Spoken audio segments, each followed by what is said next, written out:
Bonjour à tous et bienvenue sur une autre vidéo pour l'atelier de la tour 3D. Aujourd'hui, on va peindre le Barluga. Le Barluga est une créature qui est aussi utilisée dans Donjons et Dragons, Pathfinder. Vous pouvez vous procurer cette miniature sur notre boutique Etsy, atelier de la tour 3D. Alors, on va commencer par s'équiper de notre couteau de modélisme et on va commencer à chercher les éventuels résidus de résine suite à l'impression 3D. Il ne devrait pas y en avoir beaucoup, mais c'est mieux de toujours vérifier. N'oubliez pas votre masque filtrant pour cette étape, car on travaille sur une figurine en résine, et si on aspire de la poudre de résine qu'on pourrait gratter, c'est pas bon pour les poumons. Vous remarquerez que pendant l'assemblage de la figurine, lorsque vous collez des pièces entre elles, il y a parfois des trous qui persistent, et quoi que l'on fasse, les pièces s'assemblent mal.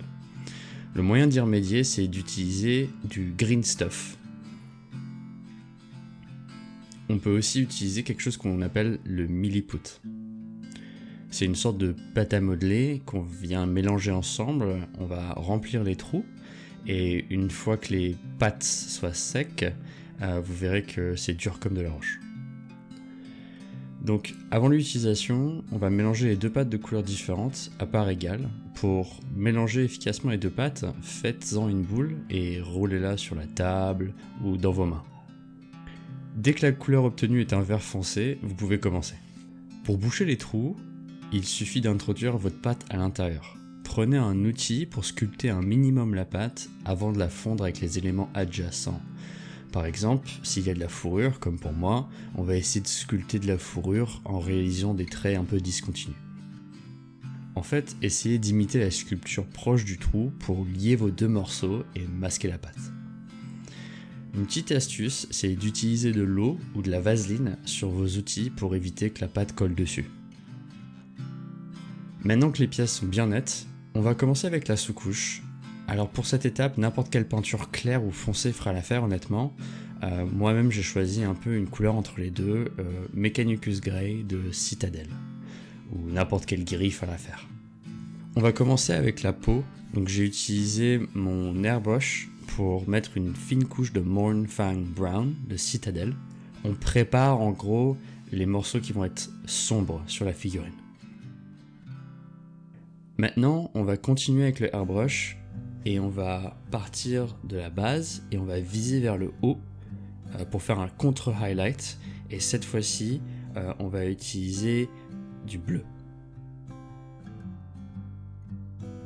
Après, on va effectuer un autre contre-highlight avec un bleu un peu plus light, un peu plus clair.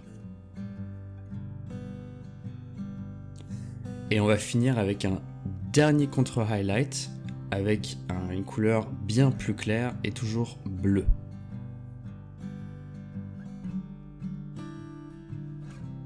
Maintenant, on va commencer à connecter la peau qui est sur son ventre et ses bras à la peau qui va être éclaircie. Donc pour commencer, on va faire un mélange de une partie Calidor Sky et d'une autre partie de Fire Dragon Bright, qui sont toutes les deux des peintures Citadel. On va faire un mélange 1-1. On va venir mettre une couche où le bas va connecter avec le haut. On va essayer d'éviter tout le bleu, tout le travail qu'on a fait. Maintenant, on va éclaircir avec un mélange Fire Dragon Bright et Averland Subset 1-1. Là, je vous conseille de partir comme si vous étiez le soleil, en gros, à cet angle-là, et on va que éclaircir les parties en haut de la figurine. Ensuite, on va faire un dernier éclaircissement, cette fois-ci avec Averland Sunset pur. Maintenant qu'on a fait la base, on va commencer à remplir les détails. Donc on va commencer avec la bouche, et on va mettre, à l'intérieur de la bouche, on va mettre Corn Red de Citadel. N'oubliez pas, avec votre peinture, toujours la mélanger avec environ un quart vers une moitié d'eau. Maintenant, je vais mettre une couche de Corvus Black sur toute la fourrure. La figurine a de la fourrure sur ses bras et sur son dos.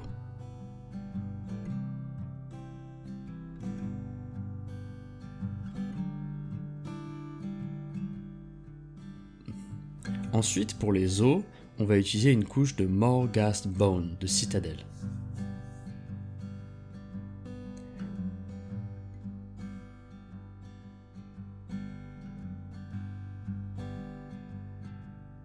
Ensuite, on va peindre les ongles avec une couche de Mechanicus Standard Grey.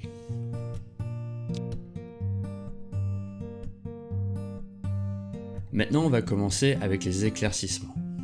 Donc pour éclaircir la bouche, je vais mettre une petite fine couche d'un mélange de Corn Red et Emperor's Children.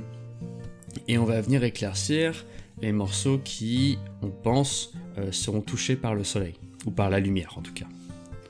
Et pour l'éclaircissement final, on va venir appliquer une petite couche, fine couche de Emperor's Children.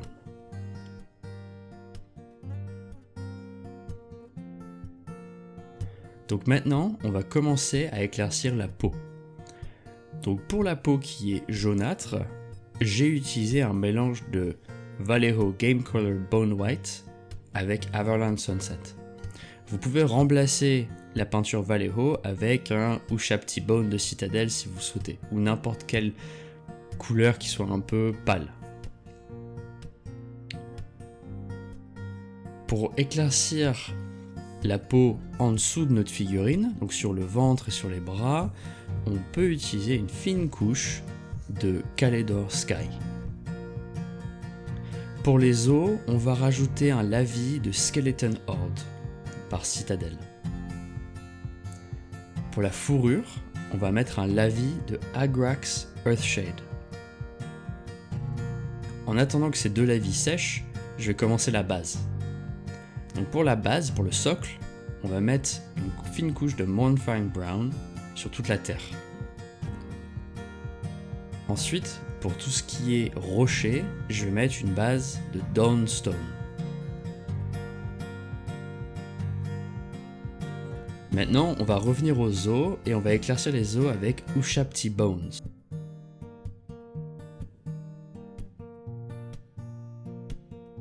Pour l'éclaircissement de la fourrure, je vais utiliser Dark Reaper. Et pour finir les éclaircissements, on va éclaircir les ongles avec une couche de Storm Vermin Fur. Maintenant, on va revenir sur la base et on va la finir. Donc pour finir la base, on commence avec un brossage à sec de Steel Legion Drab sur toute la terre. Ensuite, on va effectuer un brossage à sec sans avoir lavé son pinceau. On va faire un brossage à sec avec Ushabti Bone. Et ce brossage à sec, on va l'effectuer sur tout le socle. Une fois que notre socle est sec, on va pouvoir peindre le tour du socle avec un noir comme Abaddon Black. Et voilà notre Bar-Luga fini et prêt pour Donjons et Dragons. Si vous avez des questions ou si vous voulez une autre figurine peinte, un nouveau tutoriel, mettez-les dans les commentaires. N'oubliez pas que vous pouvez vous procurer cette figurine sur notre shop Etsy, Atelier de la Tour 3D. A très bientôt et merci d'avoir regardé la vidéo. Ciao!